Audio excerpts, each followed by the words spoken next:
આજે જીવના 14 ભેદ સમજાવું છું.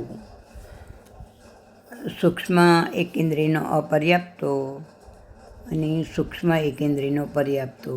બાદર એકેન્દ્રિયનો અપર્યાપ્તો, બાદર એકેન્દ્રિયનો પર્યાપ્તો. બે ઇન્દ્રિયનો અપર્યાપ્તો, બે ઇન્દ્રિયનો પર્યાપ્તો.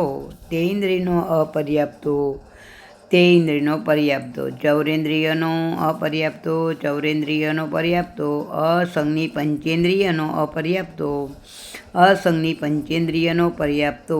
સંગની પંચેન્દ્રિયનો અપર્યાપ્તો, સંગની પંચેન્દ્રિયનો પર્યાપ્તો. 14 ભેદ યાદ રાખવા માટે એકેન્દ્રિયના પણ 4 જ ભેદ હોય અને છેલ્લે પંચેન્દ્રિયના પણ 4 ભેદ છે. એમાં તમને એટલી જ સમજ પડવી જોઈએ કે સૂક્ષ્મ એકેન્દ્રિય અને બાદર એકેન્દ્રિયનો અપર્યાપ્તો અને પર્યાપ્તો એવી રીતે 4 ભેદ થઈ જાય. બે ઇન્દ્રિય, તે ઇન્દ્રિય, ચૌરેન્દ્રિયના તો અપર્યાપ્તા અને પર્યાપ્તા જ ભેદ છે.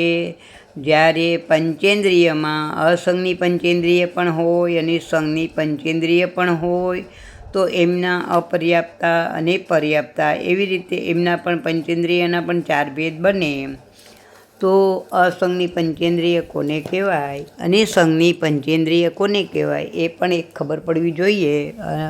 તો સંગની પંચેન્દ્રિય છે તે જે મનવાળા જે હોય તે સંગની પંચેન્દ્રિય, જેને મન નથી તે અસંગની પંચેન્દ્રિય. તો પંચેન્દ્રિયમાં આવી રીતે 4 જીવના ભેદ થશે. એવી જ રીતે એકેન્દ્રિયમાં સૂક્ષ્મ એકેન્દ્રિય અપર્યાપ્તો ને પર્યાપ્તો છે, એમ બાદર એકેન્દ્રિયનો પણ અપર્યાપ્તો ને પર્યાપ્તો છે.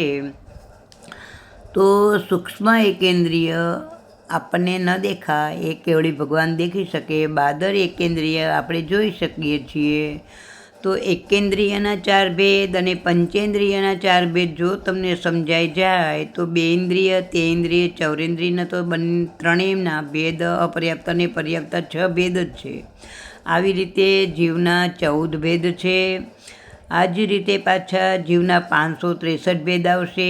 એ પછી આના પછીના વિડીયોમાં હું મૂકીશ. તમે લોકો શીખી લેજો. જય જિનેન્દ્ર.